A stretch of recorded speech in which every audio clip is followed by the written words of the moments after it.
ওই শিমুল, কিসে ভাইয়া? আমার পকেট থেকে 2000 টাকা চুরি হয়েছে। আমরা সন্দেহ করতেছি টাকাটা তুই চুরি করছস। ওমা কি কয়, জিগার পকেটে 2 টাকা থাকে না, হিয়া কয় 2000 টাকা। আমনের পকেটে যদি 500 টাকা থাকে আর আমরা 1000 টাকা দিব। সাইফ মান দেখান। এই পাশে বেরায়। এই শিমুল, তুই জানো কেমনে তারপর এটা 500 টাকা থাকে না কয় টাকা থাকে? আরে মিয়া হেড চেহারা দেখলে তো বোঝা যায় হের কাছে একটাও নাই। এটা আস্তা ফকির নেই। এই করেন কিলা, আপনার কাছে টাকা থেকে প্রমাণ দেখান। আমার কাছে প্রমাণ আছে তুই টাকা চুরি করছস। কি এর প্রমাণ আছে? তোর চোখ কইতাছে তুই টাকা চুরি করছস। আপনি চোখ কইতেছে আপনি ডাকাতি করছেন। এই বড় এই, কার সাথে কিভাবে কথা বলো তুই জানো?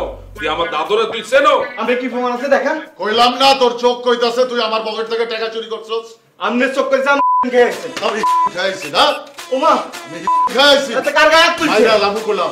এই তুই খাবো তোর দেখা। এই শিমুল, এই শিমুল, এই ও আরে টাকা কিন্তু বলে গেল। আচ্ছা রাজাই এই শিমুল, তুই মামলা দিলি কর। এই তুই মানুষ চিনিস নি? এই শিমুল, তোর মতো শিষ্য সন্তানই কোকারে খাইলা তুই জানিস নি?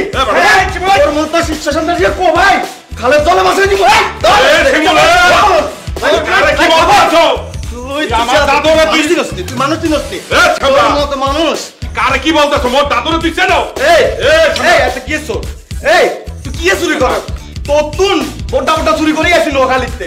রে আস মুরগি গরু ছাগল ফিশ টেলিভিশন ব্যাগে চুরি করে আসি। তুই কি চুরি করছস?